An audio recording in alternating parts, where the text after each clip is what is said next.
And good evening, everybody, and welcome to the live LUF Lounge. Everybody here tonight, good evening, good evening. And hi, Chris, first on again, saying hello as per normal. We've got Kim, we've got Chris, we've got Roxy, we've got Gary, and we've got Dave this evening. Our theme this week is all about hope, and wow, did we all need that hope.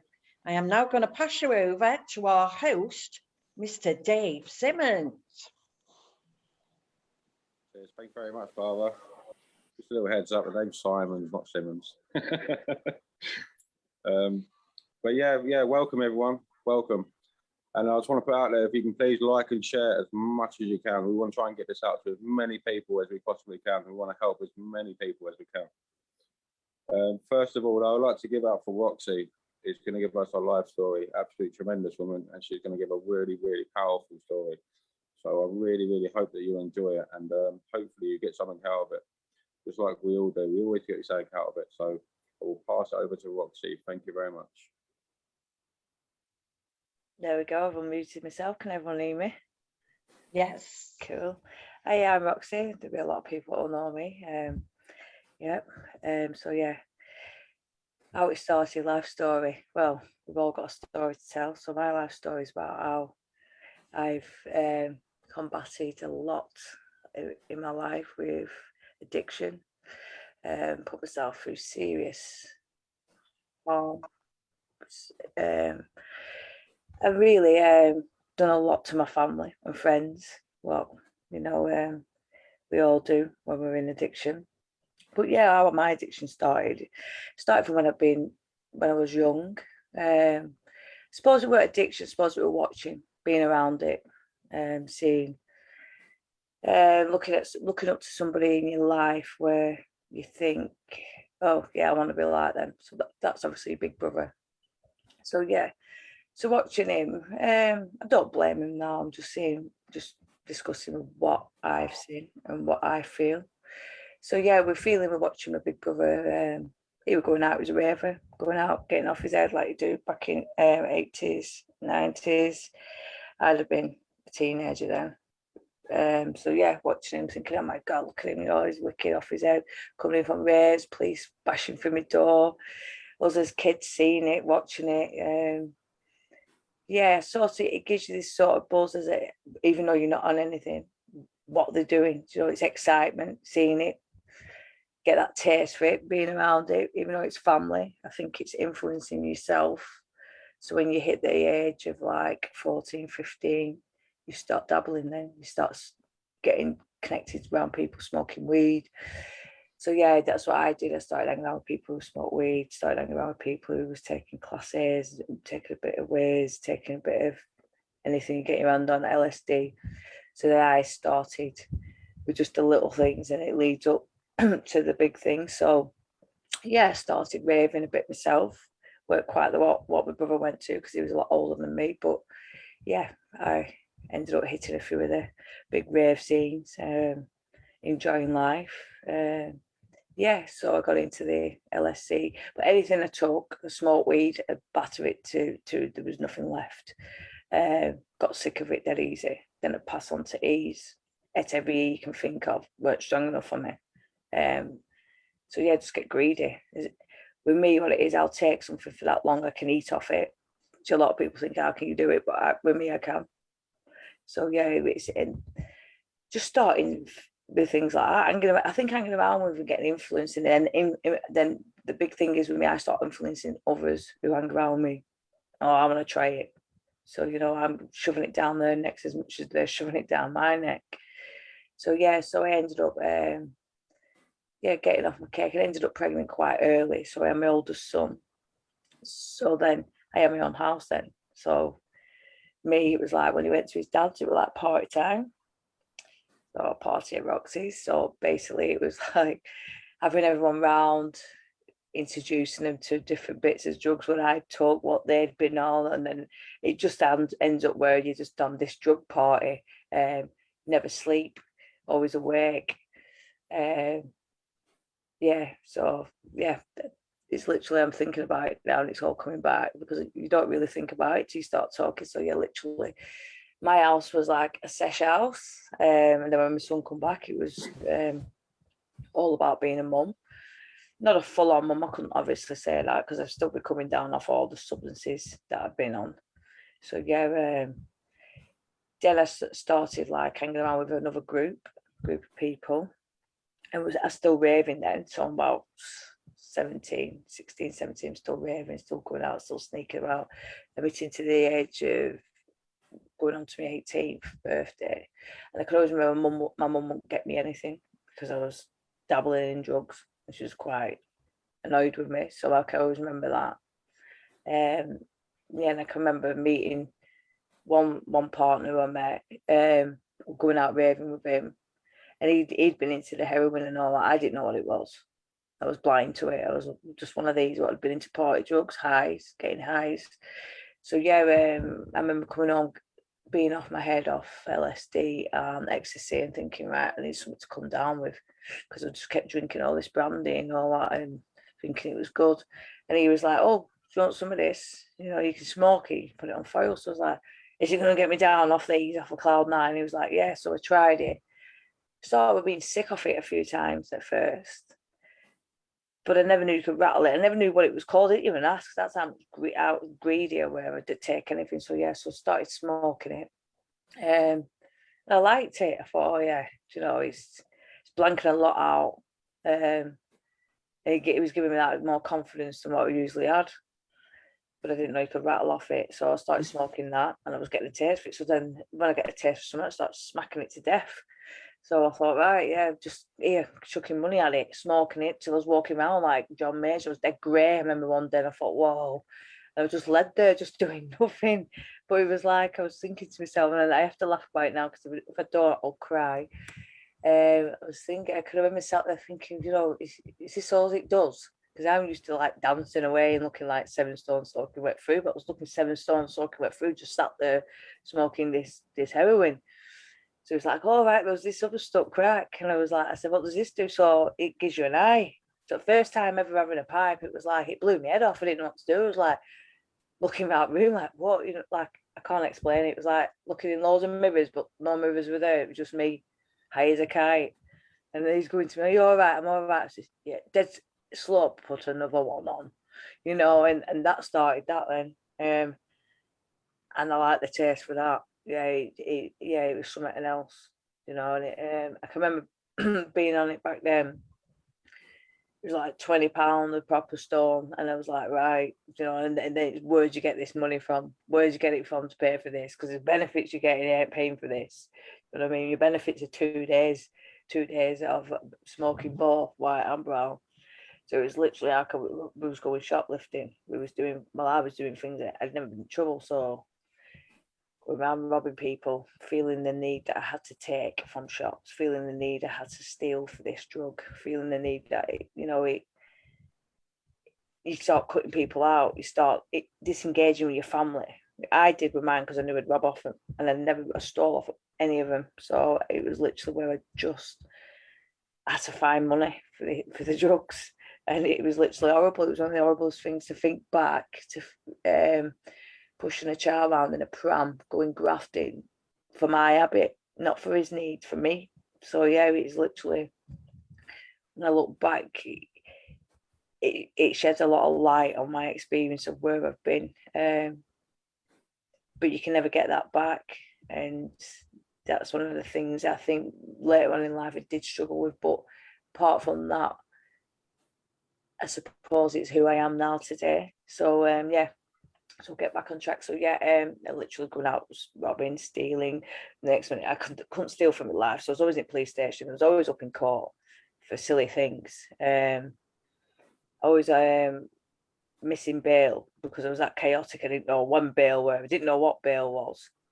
And then I ended up going on the fairground one day, and I ended up having a fight, which I literally can't remember. Somebody told me I was fighting with some girl who was being racist against me, and ended up getting done for attempted street robbery because she lost the chain off her neck. And they said I tried robbing it and grabbed her, which the chain was at no value, but a chain had come off and they didn't know if she lost it or I stole it. So I always remember being remanded into Stour prison. Yeah, and this was in 2001. I was remember being remanded, and I thought, right, I remember sat in that cell rattling it back out of everything I'd ever took. And it was the worstest time of my life because it didn't give you anything. Didn't know where I was. I was 7 stone soaking wet through from 10.5 stone.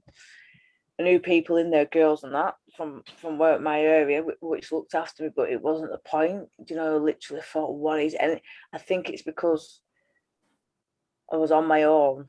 The only time I was on my own without anybody. I had to really get a grip with it because of where I were. And I couldn't even remember my mum's address because I've been off my head for like a year and a half, nearly 2 years. I couldn't remember anything, hardly. Only drugs. That's all I can remember. What drugs look like. So yeah, it was quite a lonely, hard place. And a lot of people who'd been in prison then, but it was in big sentences, so they all looked well. So I was walking around like a twig. Some people didn't even know who I was because they always remember me with weight on when I was outside, but I looked a mess. So yeah, I got 2.5 years. I did all that. They even offered me my tag, and I said no, knocked it back. I just wanted to get straight out and start fresh. So yeah, I got straight out in 2003, and I lived in Accrington for a bit in a bail hostel, which is for men now, but it was for women and men. So literally I lived there. Yeah, and I got on with things, but I still again started like I don't drink, and drink doesn't bother me, but I had a few drinks and I turned like all the people who was at my age then, 21. I turned them all into like, let's go on session or loading bay. That's the type of person I am, you know. I could drag a corpse up out its coffin to party, you know. I'm that influence. I get just the way I am, you know. So yeah, I had them all out on this loading bay. I had them all in hostel. They thought it was a gang and all this, and I started to realise and reflected on myself, thinking there's something wrong with me here. If everyone's like jumping to my tune, let's go along. So yeah, I just started drinking and all that, and I think it was because of boredom, and obviously I've been in prison, and I thought I knew what I wanted when I got out and didn't, and you get bored. There was nothing out there. There wasn't anything like Red Rose Recovery or anything. There probably was, but it wasn't there. It wasn't highlighted to you to use anything. So it's just probation. It was your main link when I got out then. So it was literally, you feel like they're nagging you and they're on your back, you know, and yeah, they can show some kind of support, but some other kind of support, it's not what you need at that time. It's not the trauma that you've gone through, what they're supporting you with. So I didn't find any of that. So I ended up moving on from there, living in Morecambe for a bit. I ended up having one of my children. Ended up staying with that partner for 5 years, 2 children to him. And it ended up where he had schizophrenia and ended up moving away because it was just like living with a nightmare. Do you know what I mean? Wanted to wake up all right and everything. It didn't. I ended up relapsing a bit then. Yeah, I quickly noticed it all this time when I relapsed, and I ended up moving back to Preston. So I moved back to Preston with my 2 children and went to, I think it was CDT then, what was in Preston at that time. And I got help, but I still was dabbling in bits of stuff. I was still buying subbies off people in the area I was living. I was still mooching. I think it's because I've been through that bad relationship. I wanted to mask it. That's my problem with me. You break me, you do something nasty to me, I need to mask, I need to hide behind something, whether that's drugs or alcohol, or, well, not really alcohol because I've never been independent for alcohol, but I will have a drink, but it'll never lead to anything with drink. It's if I have a tablet or if I have something I'm not meant to, will lead to a can of worms opening, and I'll just eat anything. I'll just engage with it until I'm ready for dying and think, right, I need to wake up now. After I've ruined everybody around me, I need to wake up. So yeah, so I moved back to Preston, started dabbling in subbies, snorting them, thinking, oh my God, what's this? A new thing. Ended up doing a detox off subbies, and I ended up all right and stayed clean. Stayed clean for a good 8 to 9 years, stayed clean for. And then I got with a partner. I had 4 children to him, but I had 2 children to him then. And then I had a little boy and he passed away. I had a little boy, he was ill, premature. And then I had a baby after that, and he passed away. And he sent my head west. He sent me back into that where I needed to mask and cover up what we're doing. So I went medieval this time because I'd already been on it the first time. So I started taking morphine tablets and pregabs. I found my hands on pregabs, so I started eating them. So that was it then.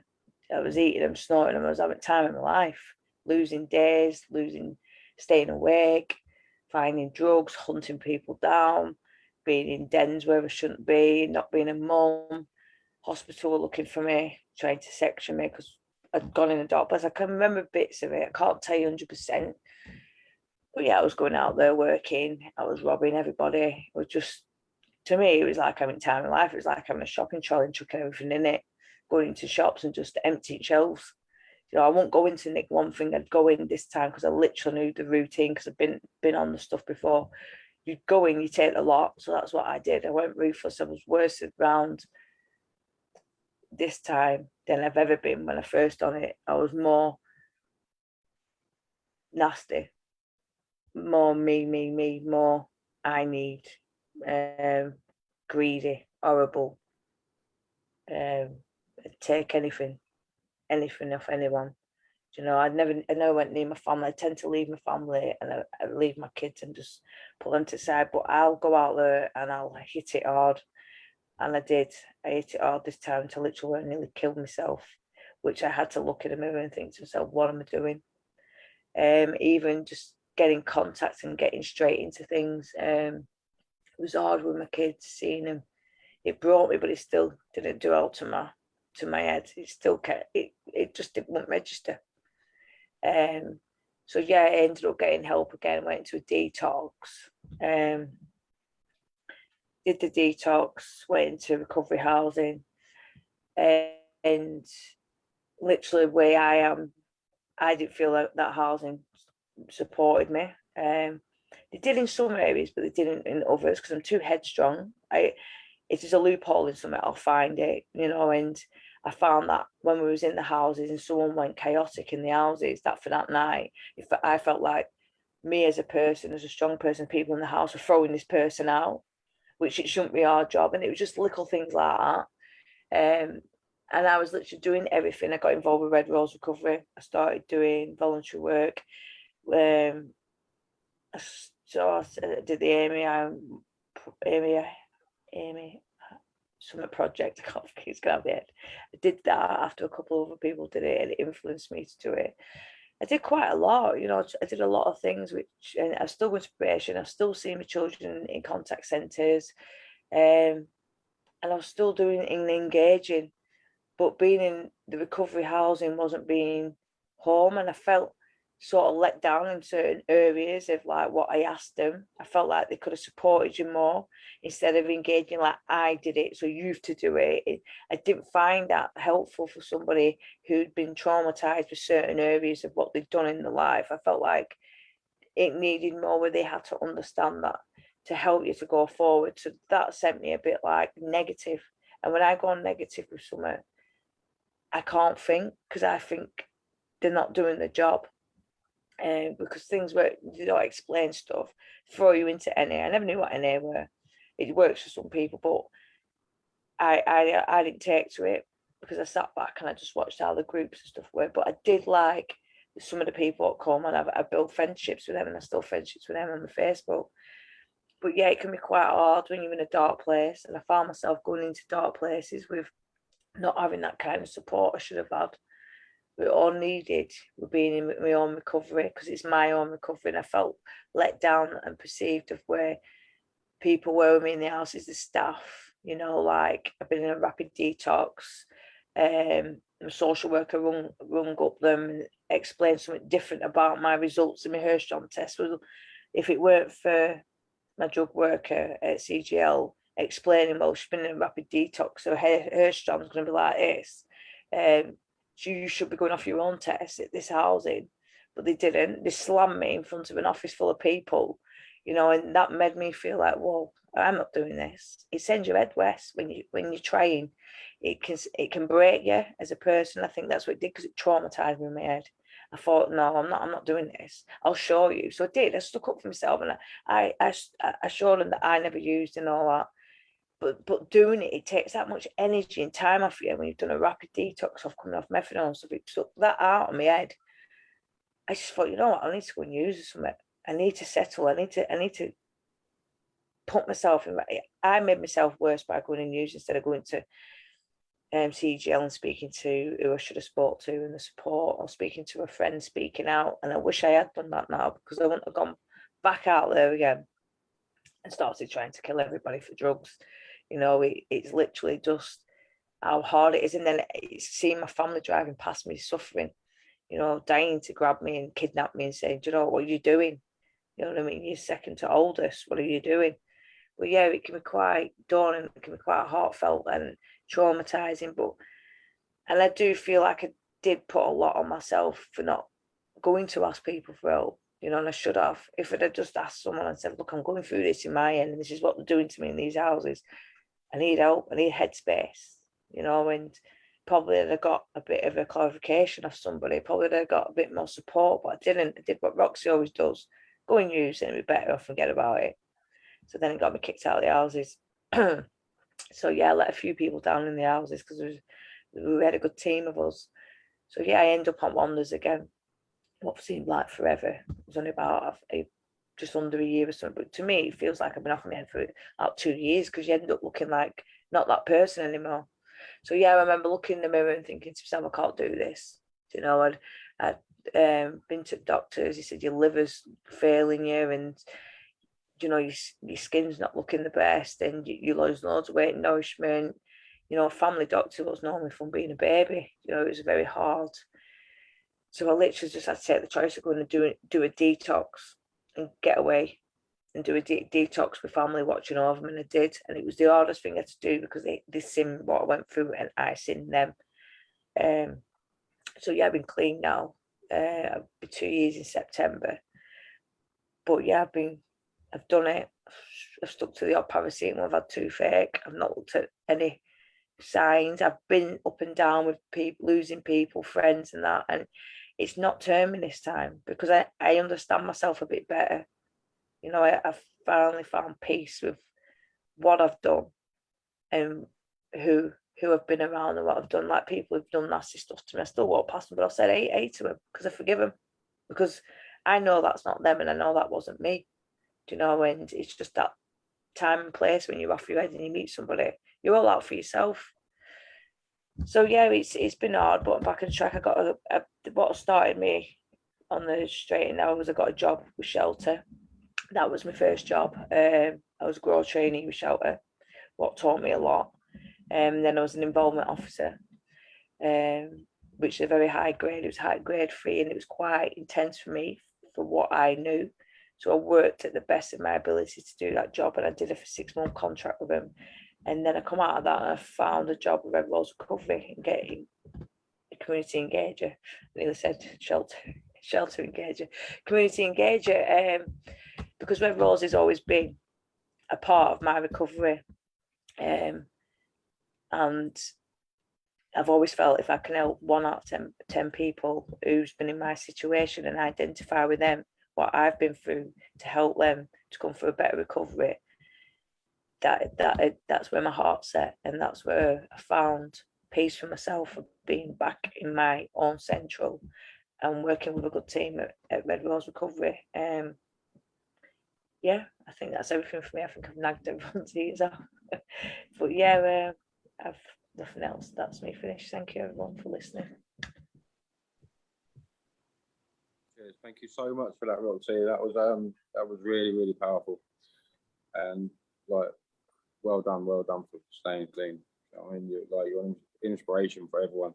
It just goes to show, I mean, there is hope out there for people, even if you don't think it. Just cry out for help, please. Anyone, like and share as much as you can. And if you're out there and you need help, just please get in touch with Red Rose Recovery, Lancashire User Forums. Just try the best you can, and thank you so much for that, Roxy. I've related to it so much. I mean, it's really, really, really good. Thank you. Yeah, I'm gonna pass it over to Barbara, sorry, for any comments and likes. Some comments. Wow, Roxy, I'm not quite sure where to start. There is so much amazing admiration that has come through for you. Leanna said, what an amazing lady you are. You have so much strength and for what you've come through in the years. Alan said, Roxy, you are so strong. You come through everything. You are doing so well. You're an inspiration for people in recovery. I've also got some questions. I think it was Brenda asked, how do you, how would you cope when you're living with somebody that is holding you back? What would you do? Would you leave them, or would you try and explain to them how to help you? Yeah, I would. I'm more open with myself and honest. So I tend to relate, I tend to open up and think, you know, this is going on. I'd go and get advice now of my mum. I'd go and get advice of my brother and sister. I'd get more advice. But this is happening in a relationship. What do I do? You know, I tend to not like run away from it anymore. And that was my problem. I just put in on my whatever colour trainers at the time and gone, you know, out the door. But now I'm not. I'll hold back and I always find a solution. If there's not a solution, then I try and move forward and think, right, what is my partner's problem, my friend's problem? How are we going to work through it? How are we going to move forward instead of keep going backwards to what we first started at, the problem? So we always look for a better reason, a better communication skill and moving forward with something than me running off or making someone's life unhappy, if that makes sense. And there is groups out there for relationships. So just go onto the website, people, redroserecovery.org.uk. There is relationship groups out there and they're easy to access as well. Right, we've got from Chris B. Somebody asked, is age a big thing in recovery? And Chris has come back with, no, he has managed to party harder than he's ever done, but he's now clean and sober and he's still doing it. Yeah, go on, Chris, you keep going. That's brilliant. Leanna said, age is just a number. I understand that. Oh, no, it was Leanna that said, does age put to it because the young people go out partying more? And it was Chris that said no. My apologies. I've said, age is just a number. Any age can fall into addiction and any age can master their recovery. Helping others in a positive way can help us all grow together, and moving forward is the best thing that we can do. And that's what you've done, isn't it, Roxy? That's how you have pushed yourself. You've come through now, and now you're helping loads of other people. Yeah, I tend to see what I've done. I've always dropped and then got back up, dropped down, got back up, hurt myself even more, look at it and got back up. And now I'm standing up. You know, I'm not crawling or hiding. I'm standing up and I am who I am. And there'll be a lot of people who actually know who I am and think, oh my God, I've seen the bad side and the good side, and they can't make their mind up. Who is she? But I am walking now, proud with my head up in the air. You know, I've got a lot to show and I've got a lot to give to help. Help anybody out there who wants to use Red Rose Recovery, please share and use, you know, and it'll change your life. It will, you know. We're here. Chris has come back with, he has more fun now than when he was in addiction because he can remember it now. And I totally agree with him, because it's great when you go out and then the next day you can actually enjoy that you'd had a good night the night before, which is amazing. People are just coming through. Powerful story, great share. So much admiration is putting out there for you. There's so much love. Having hope that we can all be like that in the future is something else, isn't it? You know, it's there is hope for the future, and it's a good job that we've got that. Okay, Dave, back over to you. Cheers. Thank you, brother. Yeah, I'd just like to say, yeah, that's what we're here for, guys. I mean, we're sending hope. We're letting you know that hope is out there. So just please, if you need anything, just please get in touch. redroserecoveries.org.uk. Please get in touch with the Lancashire User Forum. Just please just drop us a message, and someone will be in touch. Someone will be in touch to help you. There's always someone out there. Yeah, I'd like Dave, to. Sorry, Dave. Sorry, can I just come in with a quick one? Leanna's just come on. Wow, she must be reading our minds. And she said she's hoping once that she's had her detox, that she'll have a whole different thought on drink and will be able to have fun sober. Wow, that finished that story off well, didn't it? That was brilliant. it did, yeah. That's exactly what I'm in here for. I'm in here for the alcohol swing, charming. So I promise you, from the bottom of my heart, it does help, and it will help, and your mindset will get completely better. Honest to God, it will. Brilliant. Just stick it out and just constantly, just have hope. That's what we're here for. Have hope. And I'd just like to put out again, everyone, guys, just like and share, like and share. The more you share, the more we can get out there and help people. I just want to. I'm going to hand it over to Gaz now, or Gary Flynn, sorry. He's going to let you know what we've been doing, what we're advertising, how we can help. And he's a really, really top guy. So please, Gary, over to you, mate. Nice one, Dave. And I don't mind being called Gaz, to be fair, but it's all right. I was just being polite, you know. Yeah, so firstly, I just want to say, look, that share it was awesome, man. You know, I've been through some of the similar kind of things. You know, I was led into certain drugs. I've been to jail. You know, I've done things that I never wanted to do. And yeah, you know, that message of hope was there. It was there, and it was loud. So, like it's already been said, let's get some likes going. Let's get some shares going. Let's hit as many people as we can, because that's what we're here for. We're here to say that we're not alone, and neither are you. You know, we've got people here that want to give their time, that want to give their effort, that want to give their experience to help others. And yeah, let's get as many people on this as we can.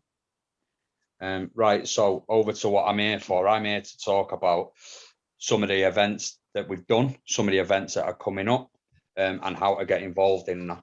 So firstly, we had an event today at Zion Community Centre. It was a family fun day. From what I've heard, it was absolutely awesome. Had a load of kids come down. You know, some of our guys were involved in that.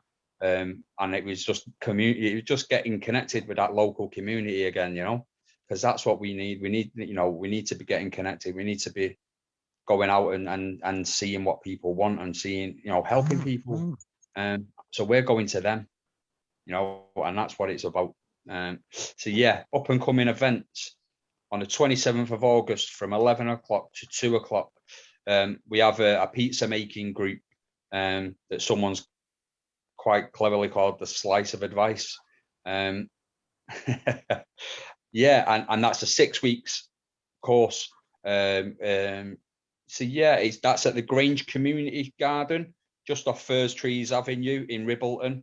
It'd be great to see people down there. I'm going to be there. Free pizza. Why wouldn't I? Next one, we've got the 28th of August. We have a sponsored walk. There's 2 different distances you can get involved in. There's 8 miles, there's 15 miles. We're going to be starting at the Inspire building in Preston.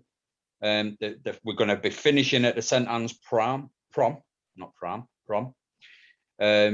So check-in's going to be from 8:30 in the morning with a set-off time of about 9:30. For anyone that wants to come and get involved. It's a £5 fee. You get a T-shirt. You know, we're going to be walking around with buckets. That's great. If you want to donate, you can also donate. Come on to Red Rose Recovery site. There's a donations page there. Let's get some money together. Let's get the message out there. Come, or even better, just come along, man. Just come along. You know, get involved in that. Next one, we've got the 29th of August. That's our very own Red Rose Recovery football team. We have a charity match at the LAF in Leyland. That's it, Dave. That's the shirts we wear. and that's going to be from 1 p.m. to 3 p.m. Not only is it going to be football, we're going to have a massive family element. We're going to have face painting for the kids. We're going to have like guess the sweets jars. We're going to have raffles. There's some awesome prizes, like complimentary tickets to the View cinemas. We've got free games of 10-pin bowling and a lot more. You know, there's a lot of things that we were giving away. So come down, you know, again, like and share this, because we want people to know, we want people to turn up, we want to be there in force. Get this out. 2nd of September, we have a charity car wash at the Zion Centre from 10 o'clock a.m. to 3 p.m. Any money raised will go towards spreading the message of recovery and mental health to support, to support them and help them in what they need to do. So again, come up, get your car washed. If you've not got a car, come and help us wash your car. You know, again, we're going to be there. We're going to be scrubbing the cars. Come and get along, ask some questions. There'll be information there as well. And if you're just struggling and you want something to do that day, come along. We'll have a little chat with you. You don't have to have a car. You don't have to get involved. If you're struggling, come and speak to us.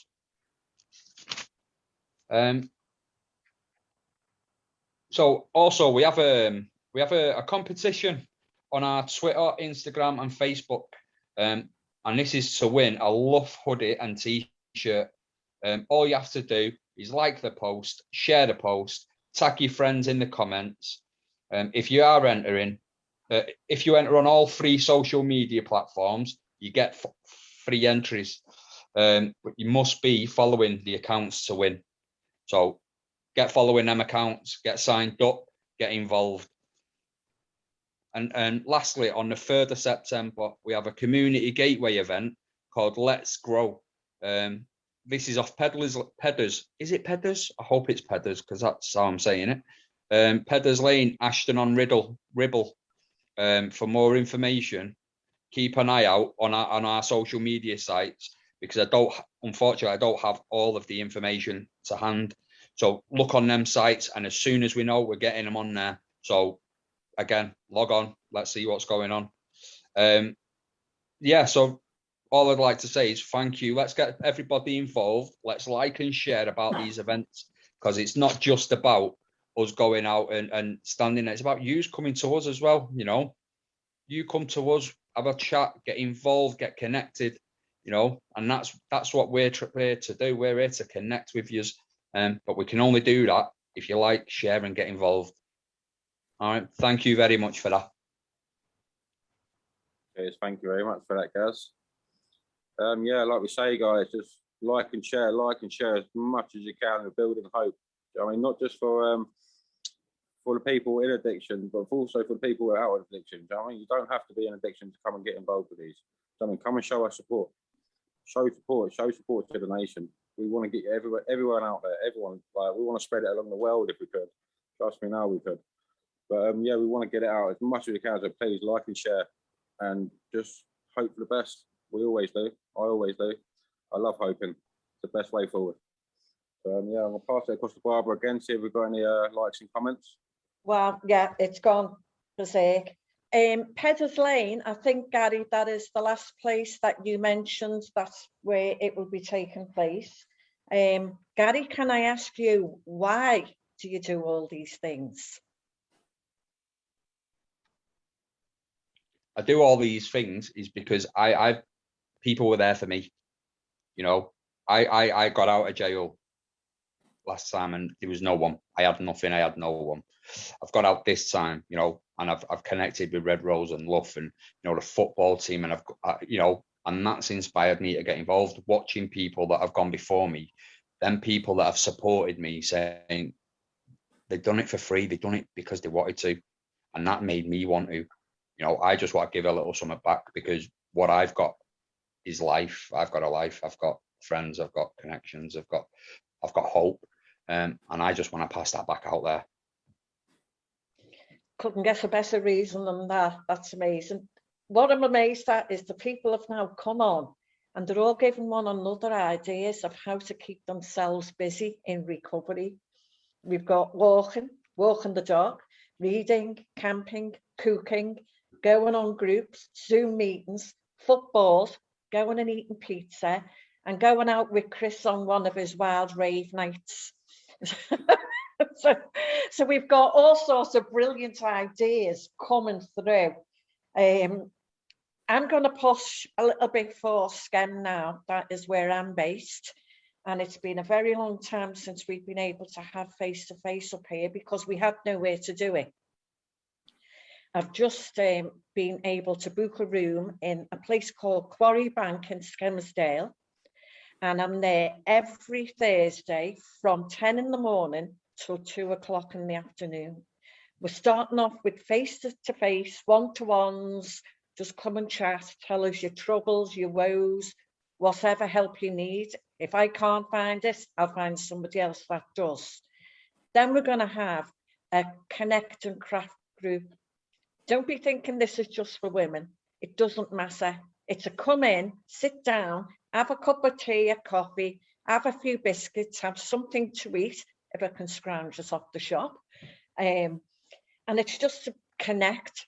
It's been a long time since we've been able to connect in SCEM, and it's great that we're just starting to get out there and we've got somewhere for people to come now. So if you know anybody in Skelmersdale, Quarry Bank, Thursday mornings, and it's on Ormskirk Road in Skelmersdale, right by the fire station. We're not that big, so I'm sure that they'll all know it. Pass it round. We're going to be there every week just for people to come in to see us face to face, because I'm fed up on the phone talking to them all the time without being able to see the reactions. Back over to you, Dave. Yeah, thank you very much for that, Barbara. Yeah, like I say, like Barbara just said, please like and share. And yeah, if you're in the area, please get down there. Please get involved. Bring friends, bring family, bring everyone you can think of. Like, let's just get it out there and try and help one another. Anyway, next up, guys, we've got another amazing life story from Kim. I'm pretty sure it's going to be an inspiration to enough people. I mean, she's been through been through a bit, so let's hope that people connect, and like I say, hope. There's always hope out there. So please give it up for Kim. Over to you, Kim. Thank you. So yeah, my name's Kim. I will be doing a story about what it's like to live with an addict, but I'll also give a little bit of a background about myself and how I became to be with an addict. So I didn't really have the greatest family life. Not that my mum obviously, she did her best, because my dad died when I was 7 of cancer. She brought 5 kids on her own. She had no family. She didn't speak to brothers and sisters. She worked 3 jobs, so she did her best. Took us on caravan holidays, and she could this and that. What I mean by not the great home life is older brothers, a sister, mainly my older brothers. They used to use me as a punching bag, to put down, name call. Don't get me wrong, I did try and fight back best I could. I mean, they drummed it into me. You know, I shouldn't be soft, I should be strong, this and this. And my mum was obviously scared of my brothers too, so she didn't really stand up for me or get police involved or anything when I ended up with like a fractured cheekbone or a broken nose, etc. So due to that and trying to escape that home life, of that part of my home life anyway, I ended up going to hang about with Asians, which obviously involved me being out all hours of the night, so it kept me away from home, away from the home life being volatile, and also involved drinking drugs, but which in turn also led me to be groomed, controlled and abused by some Asians too. Obviously, because I had low self-esteem and insecurities and I was vulnerable. Due to obviously doing a lot of drinking and drugs, I saw myself nearly go to prison for 4 years for seriously hurting somebody. However, luckily for me, I got 2 years probation. I mean, obviously not lucky, but I mean, you know, but obviously it kept me away from prison and community service. So my life was still a bit of a mess for about 2 years after that, obviously, still drinking, drugs, still getting arrested even there for fighting, drug disorderly. So again, I then tried to escape. I was always trying to escape, you know. So I went on to dating sites, and then this is where I ended up to be with an addict. So obviously it was a lot of talking over the internet at first and just going over at the weekends. So I didn't know obviously he was in addiction at the time, because when you go over at weekend and you know people drink at weekends, so you don't really know. But when I moved in like months down the line, I started to find cans hidden all the way around the house. Not just your calling cans, your super tenants, you know, the high percentage cans. So then I found out that he had been in addiction from around the age of 20. And obviously when I met him, he was 31, so quite a while. It was still early stages. I could have walked away, but you know, I already cared for him and had feelings for him and stuff like that, so I stayed. At first and for quite a while, everything was okay because he was still working. But as time went on, the illness progressed. So obviously the home life and the relationship got worse. Obviously arguments, money issues, the lies, the deceit, the blame game, you know, blaming me, it's my fault he's an addict, you know, mental and emotional harm, making me feel alone, turning his family against me with his lies. There weren't much, obviously, well, there wasn't really any physical harm apart from one isolated incident when he was strangling me in front of my 4-year-old son and told my son to say goodbye to his mum because he was going to kill me that night.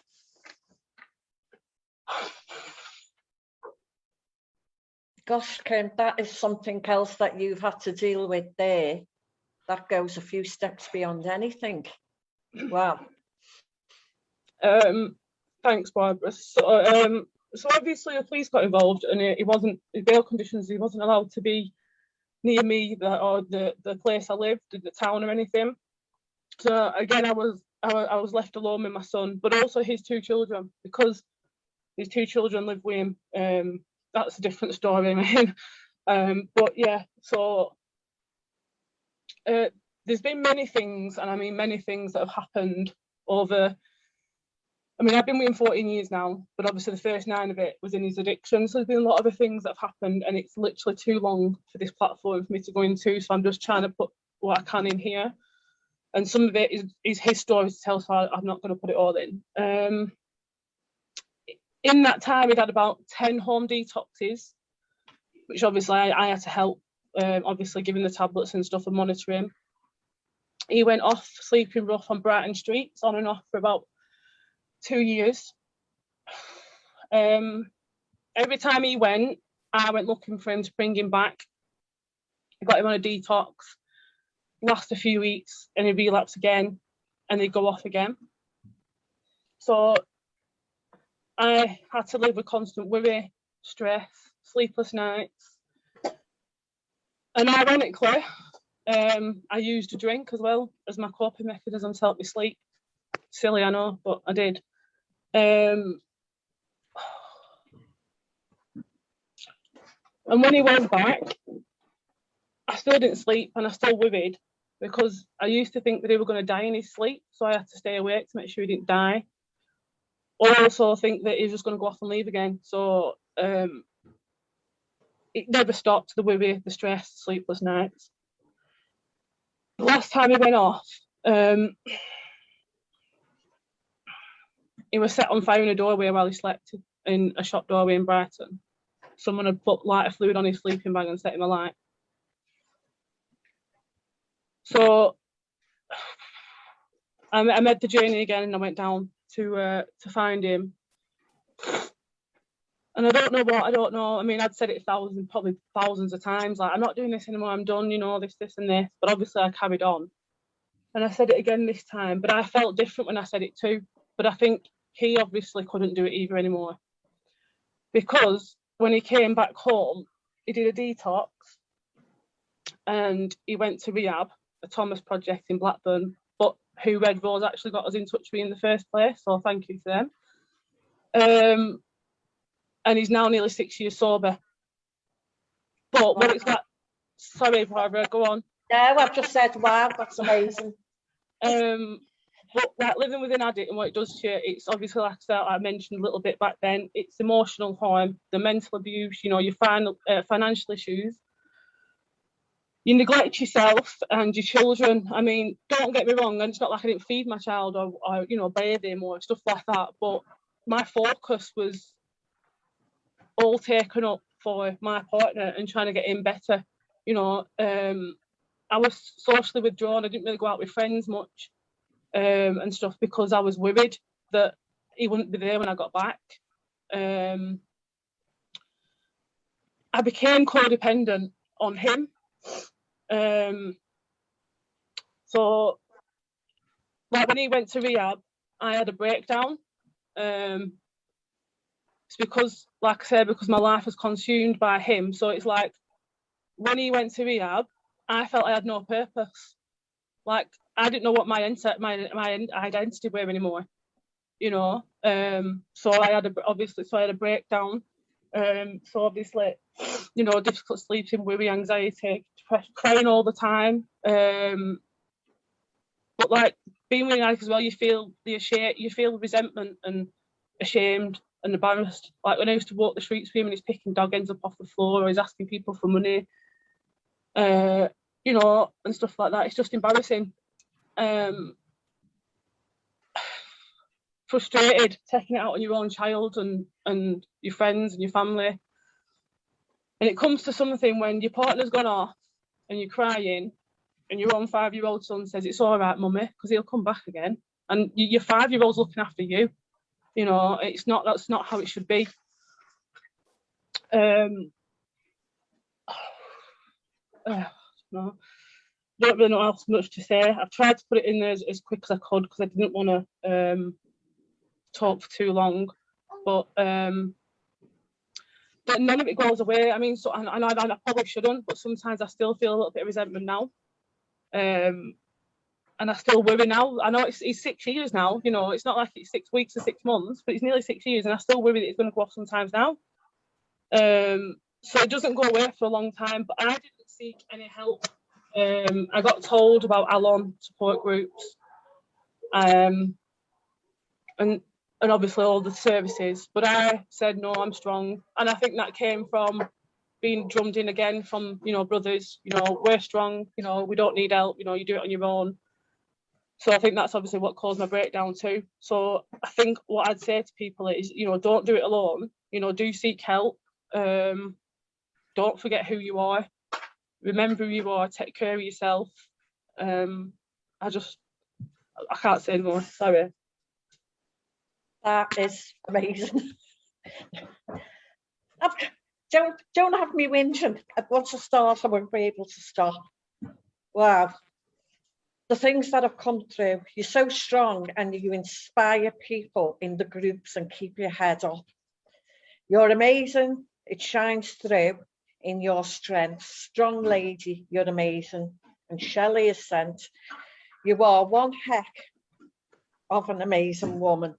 And you have and continue to show strength.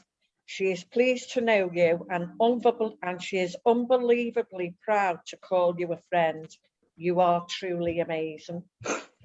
Another lady that I know very well and I know exactly how she feels. She now realises what she's putting her partner through. And it is frightening the life out of her. So I do hope that she takes much notice of this, keeps in contact with us, keeps coming to us, and together we'll all help her through it. I think sometimes when it's happening to somebody that's close to us and we're trying to describe it, we can't do it properly. It's because you can see what they're going through. They feel what they're going through, but you're feeling a total different side to it. You put a different side to it. It's made so many people stop and listen and take note. And I hope that it works with a lot of people, that it's not just the people that are in addiction that are having a hard time, it's the people that are coping with their loved one's addiction. And you've got so much love for him to go through it. That is just, he is a very lucky person. That's all I can say. A very, very, very lucky person. Sorry, Dave, back over to you. Sorry, can I just add that obviously on Sunday evenings I will be running, it will be called Self-Care Sundays. So it is obviously for families around addicts or those in recovery. It's obviously about self-care, basically being, you know, not letting you lose your identity or anything like that, and letting it consume you, and, you know, tech self-care. So hopefully if people want to, you know, the families of people, those in addiction or recovery, want to join that when it's available, that'd be great, so we can all help each other. Just to jump in there before you go. Thanks, Kim. That was absolutely refreshing. You know, it's like hearing it from the other side of the boat, and it's, you know, the other side of the road, and that it's easy to, as addicts, to where we've come from. It's about us. It's about where we've been, and that, and we don't look at the big picture and stuff. And you know, it's great. It's great to know someone's fighting the cause, and that for Lancashire User Forum, and that for all areas, and that we're getting out there and we're showing people massively that it's not just about your family members, the recovering addicts. It's about, we know you've had trauma as well, you know, and we're here for you. And you know, it just shows how many areas we are, how many areas we're into, how many areas of love we're willing to give. You know, and stuff, and we have someone that relates to everything. We have somebody on here who's got a story that can relate to anyone, you know, and I think you've just put a spin on it there, Kim, told your story, and I think people needed to hear that side of this, you know, and that I really do think it's been refreshing tonight, hearing that side, and I think a lot of people would have done as well and related to it. And like I say, it will open doors for them people. Then people will know now that we are somebody they can come to on that side of the road, and have people to work with. Know that they're not going to get closed doors, and that's all. Yeah, thank you very much. Thank you, Chris. Yeah, can I just jump in as well for a sec? Go on, Gaz. Listen, that's the thing, innit? You know,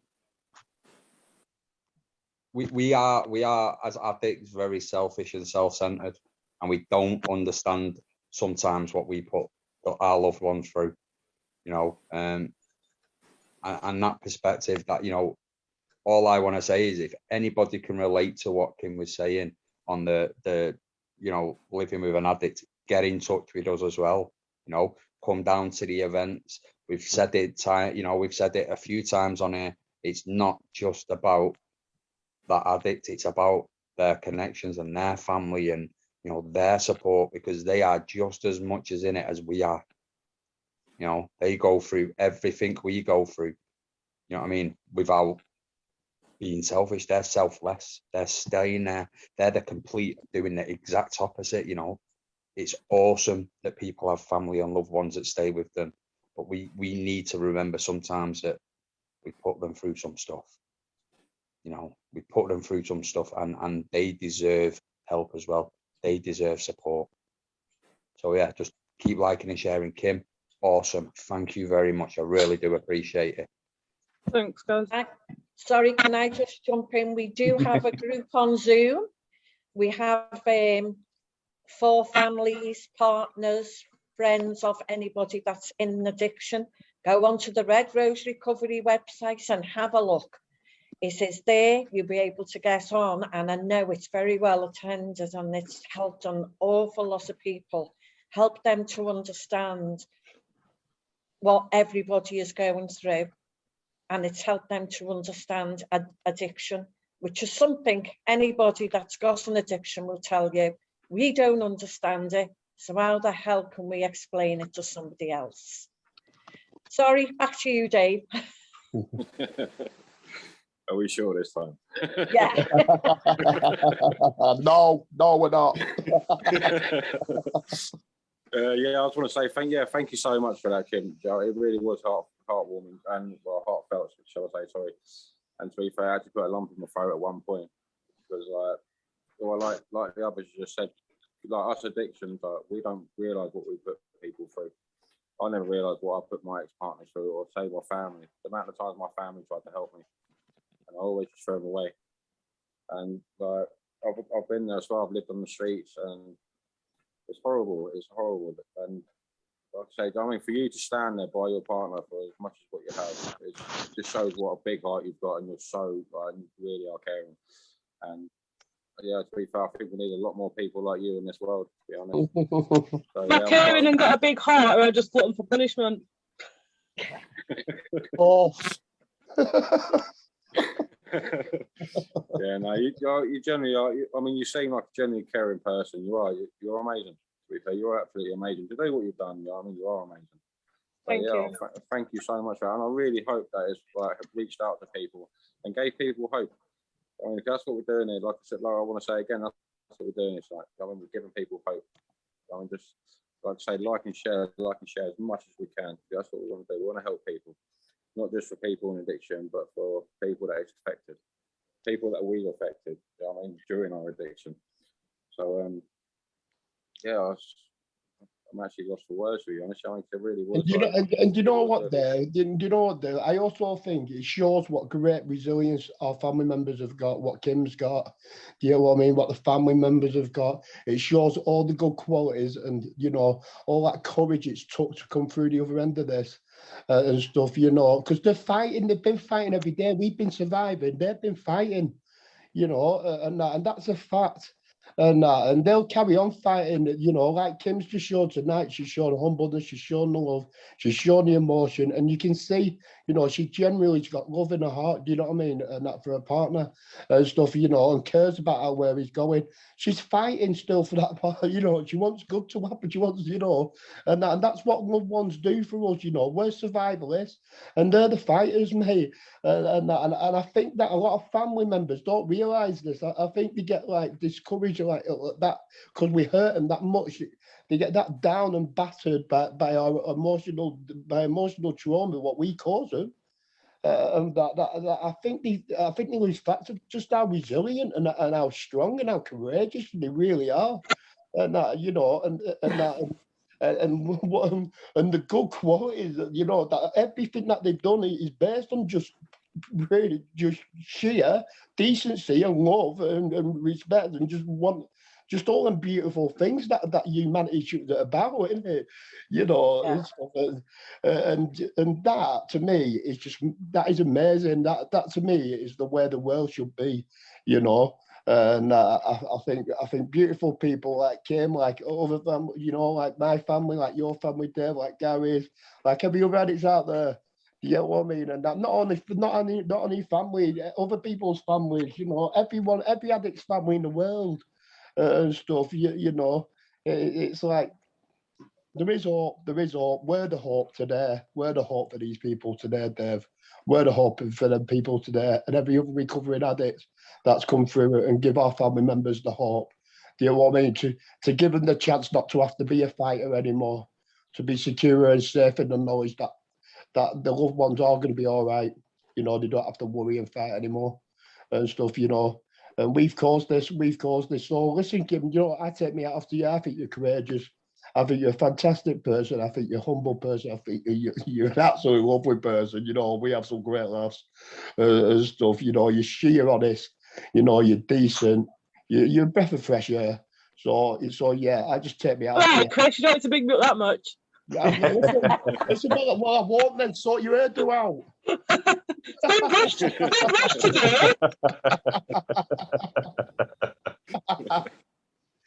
There you go. Yeah, I just want to say, like, we're grateful. I'm so grateful for the family that I've had, or family I've got still around me. I mean, I've lost so many people during addiction. So, I mean, I just want to put out. I mean, you're great. You are a great Kim. Absolutely amazing. So, fair play to you. I'm sticking around. Fair play to you. Thank you. Definitely need a lot more women like you. And I mean, I'm so grateful now what I've got now, and I've come out the other side. I mean, I'm still hoping for a better life. I am leading a better life now, but I'm still hoping for more. You'll get the positive thoughts. You'll get the always positive thoughts. I mean, the other day I broke my leg yesterday, so but I'm still thinking positive. What? You broke your head yesterday? Yeah.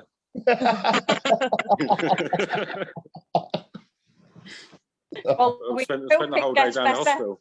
That's right, hoping it gets better sooner. So, You can always bandage it up with your football shirt.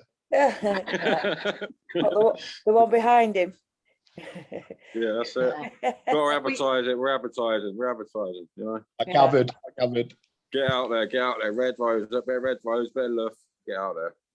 Yeah, great advertisement that for what we do as well physically on a weekly basis, isn't it? You know, it's a great advertisement. I love it. Football shirt. Yeah, I love our football team. We're one big family. That's what we are. I mean, well, everyone in Red Rose Recovery and Lancashire User Forum, we are like one big family. It's absolutely amazing. Like you said, it's the all people about that you meet. So, I mean, just like you yourself, Chris, I absolutely bounce off of you. Like, I mean, I bounce. I have to. You're great. You're amazing. Every time I'm with you, you know what? I think you're a right gentleman, me, Dave. I honestly do. I think you're a proper gentleman. I do.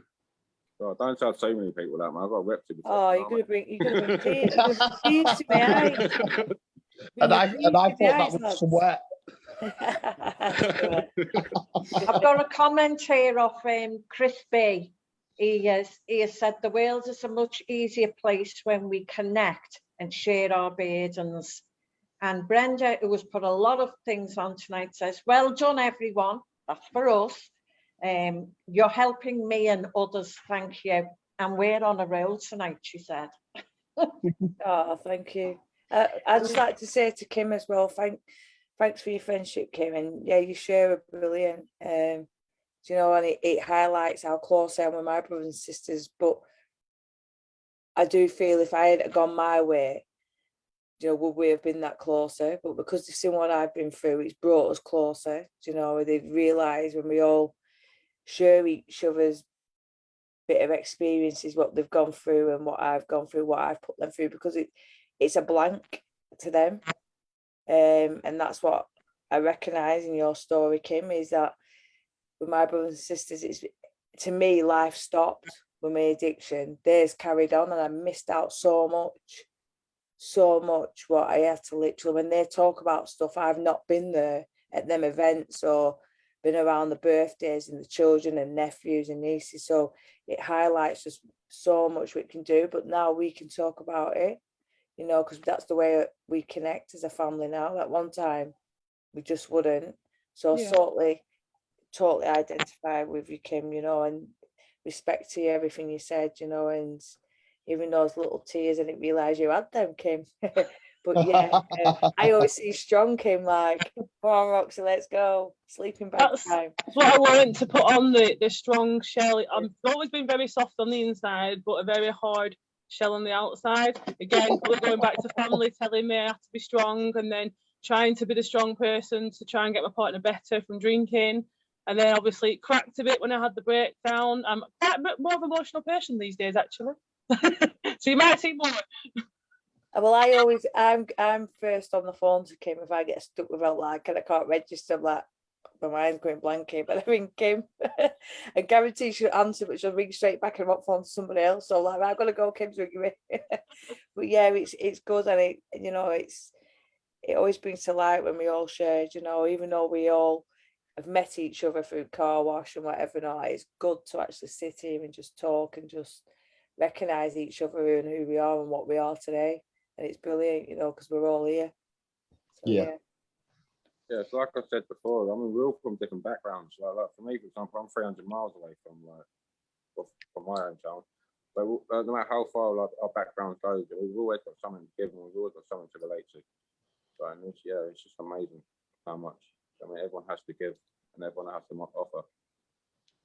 Doesn't matter. It doesn't matter what race or creed, does it? It doesn't matter where you're from, what you're about. We're all about one thing, aren't we? And that's right, yeah, about addiction, you know. And I think that is like the be's all and ends all of why we can all connect, you know, because there's a lot of damage, there's a lot of hurt, there's a lot of pain, but there's also a lot of love, you know, and that there's a huge love as well on the other side of it. and that. And I think that's what bonds us all together, no matter where we come from, no matter how many miles it is and stuff. That's why we just all can relate to what we are, but how we've got time to just, you know, share each other and share each other's stories and stuff. And, you know, I think that's why people focus and come on this site and watch us and, you know, and share that love back, you know, share, so they can walk away and know that someone's related to them or they've related to us and stuff. And that to me is everything. You know, I can go to bed tonight, sleep happily, and that just knowing that we've made somebody sleep peacefully tonight, thinking I'm not on my own. Yeah. Yeah. I'm dead jealous about the t-shirt. I really want one of them football t-shirts. I want one as well. If me and Kim become the water girls, will we get one? You reckon, Scott? Yeah, you do, yeah. Come down and get involved then.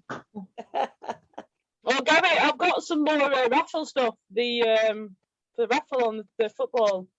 Yeah, I've seen some of it, but I'd already wrote down some stuff. That's why I said there's Right. loads of stuff available, man. We've got loads. Yeah. Well, Chris B has come on yet again, and he's put a wonderful thing on, and I think this describes what we all think that we owe to our families and friends. Chris says he 100% would not be here without his family. The only way that he can pay them back is to stay on the right path. That is it in a way. That is hope in a massive, massive way, isn't it? And that's all that families, friends, partners want for anybody that's got an addiction. And as long as we all stand together, can't fight the battle on our own, but put a few of us together, we can certainly win a few battles along the way. So that's great. We definitely do hope it's. We do owe it to our family and friends. We really do, because without them, we wouldn't be where we are today. But like, what we really do is we owe it to ourselves. We owe it to ourselves to make ourselves a better person. You know what I mean? So we can go out there and we can help others, just like our friends and family helped us to get here today. I mean, it's time for us to give back now. It's time for us to help the others. You know what I mean, that were where we were. I mean, like I was a year ago. There's no way a year ago I would expect me to be sitting here now. I mean, giving out a message to help others, to give hope for others. I mean, if you would have seen me a year ago, there's no way you would acknowledge me. I wouldn't have acknowledged you. Do you know what I mean? So I wouldn't have been able to. So I mean, so we weren't come to as mentors.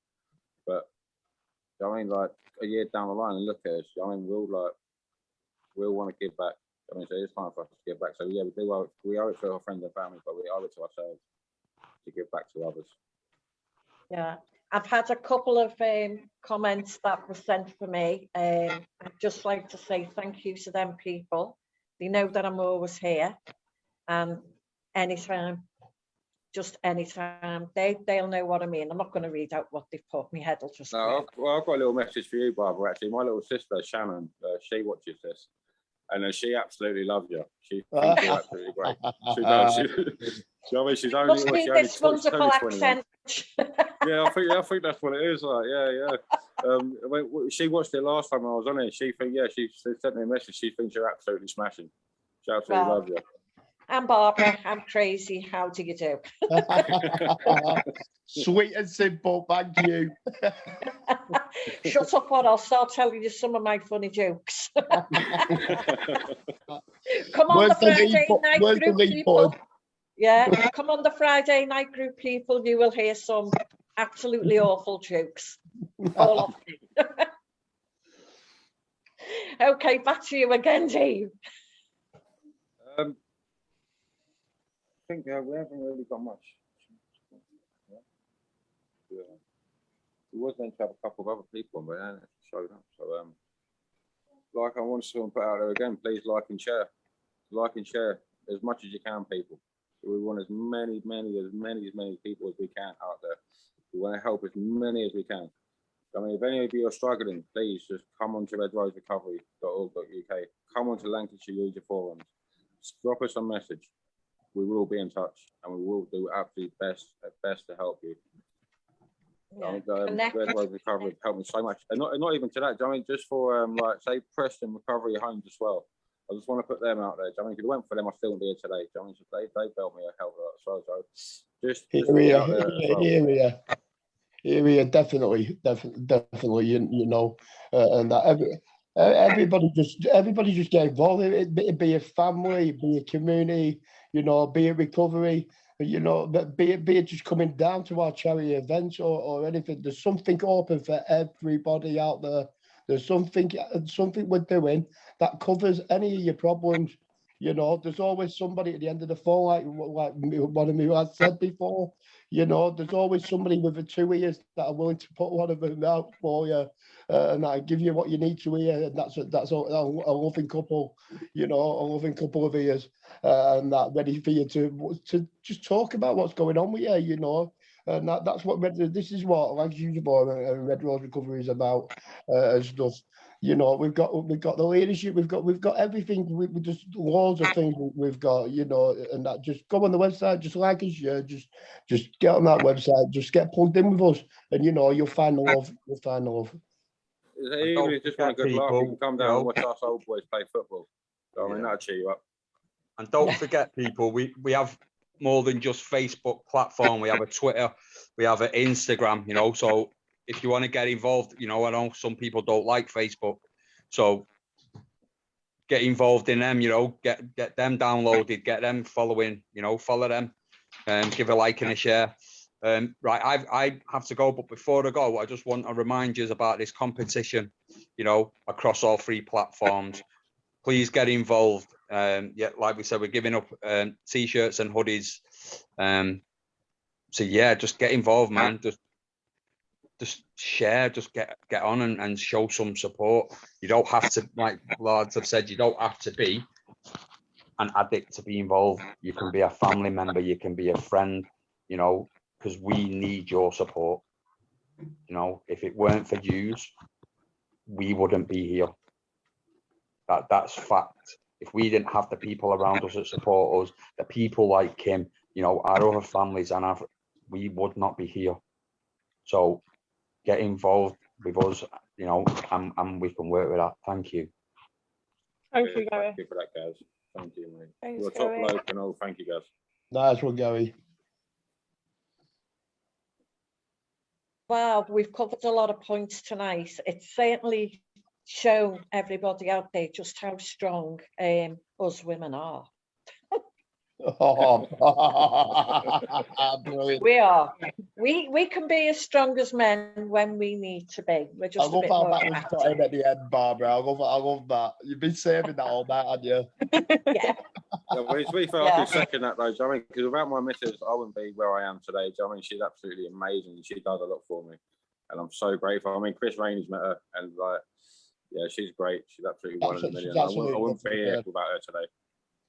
It never ceases to amaze me just how anybody that comes through anything is, it doesn't matter what they come through. It never ceases to amaze me how strong they are, and it rubs off, and this is the good thing. It does connect. We should have it stamped on our heads. Connect, because it is contagious, and the strength is contagious. And thank you so much, ladies. I haven't had a cry for a few days, so thank you very much for that, Kim. All right. I want to say a massive thank you to Roxy as well. I mean, your story was amazing, and I'm related to it so much. I mean, so thank you very much for your story. Thank you. Yeah, amazing, Roxy. Thank you. You know, I think you're amazing anyway, so I don't need to tell you. Thank you, Kim. I'll give you that t-shirt, Dave. Right, I think that we've covered all the points to you, Dave. Sorry? I think that we've covered everything tonight. Do you think? Yeah, I think we have to be honest. Yeah. Yeah. Actually, a really good session. It's really really good. Yeah, I've totally enjoyed it, and thank you. So it's down to you if you want to finish up. Say good night. Yeah. I want to start off like Jamie was saying. Yeah, thank you for everyone for coming on and sharing. Thank you, Chris, Jamie, for your input. You're an amazing guy. Thank you, Kim, for your story. I mean, heartwarming. I mean, I'll guarantee you now that you have touched a lot of lives out there. Guarantee you. Yeah. Roxy, I mean, your story was amazing. I mean, hopefully a lot of people have related to you, and hopefully a lot of people are going to get in touch with us now. I mean, it just goes to show. I mean, that goes to show there is hope out there for people. I mean, that's what Roxy's story has done for us. I mean, it's to show that there's hope out there for everyone. And yeah, thank you, Barbara. I mean, like I say, like my little sister says, like my little sister says, you're absolutely cracking. Oh, thank you. And all I can say is, everybody, thank you so much. It's amazing again to listen. And everybody out there, please keep safe. And if you need help, redroserecovery.org.uk, fill in a membership or a referral, and we will get back to you as soon as we can. And seeing that we're the ones that get back to you, we know that we ring you fairly quick. Oh yeah. Oh, yeah. Please like and share as much as Sure. But did Chris and Dave not say they were going to sing us out? Yeah, it's been emotional. Bye. Well, I don't know about that, but if I start singing, we'll start losing views. What do you want? People start dropping off.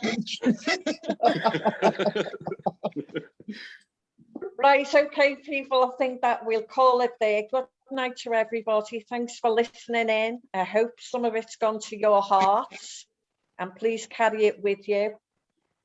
And it just proves that together we can make it. Thank you, everybody. Thank you. Have a lovely Thank you. weekend, everybody. Good night. Thank you. Take care. Bye. Bye. Bye-bye.